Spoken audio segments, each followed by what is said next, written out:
दोस्तों नमस्कार। लेकर आ गए नया अपडेट। जैसा कि आप सब जानते हैं, इस समय जनरल इलेक्शन लोकसभा 2024 चल रहा है, जिसके 3 चरण के चुनाव हो चुके हैं।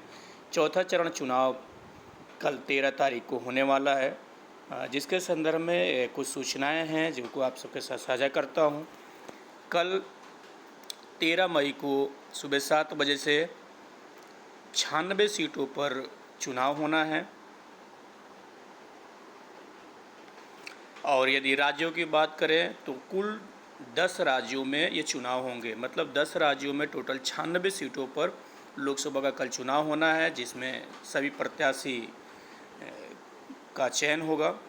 अगर राज्यवार बात करें तो ये उत्तर प्रदेश का, ये आप देख पा रहे हैं स्क्रीन पे, मध्य उत्तर प्रदेश का पार्ट है।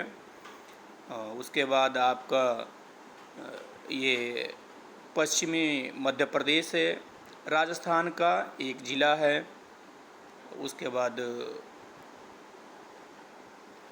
मध्य प्रदेश का दक्षिणी और महाराष्ट्र का मध्य और उत्तर भागों में चुनाव होना है। अगर और बात करें अन्य राज्यों की तो तेलंगाना और आंध्र प्रदेश के पूरे राज्य में चुनाव होना है। साथ ही उड़ीसा का देखेंगे तो उड़ीसा का पश्चिमी भाग में चुनाव होना है। और आगे बढ़ते हैं तो उड़ीसा के कुछ उत्तरी भाग में भी एक आधो लोकसभा सीटों पे चुनाव होना है।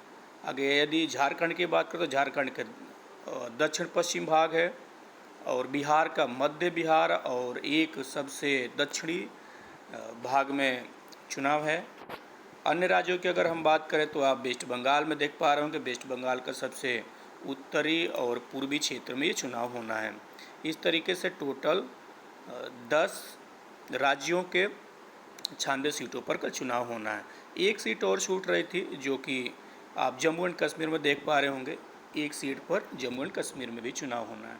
इस तरीके से आप चौथे फेज में आप देख पा रहे होंगे 10 राज्यों के 96 सीटों पर चुनाव होना है, जिसकी काउंटिंग 4 जून को होगी और इलेक्शन कंप्लीट जो है 6 जून को होगी। धन्यवाद।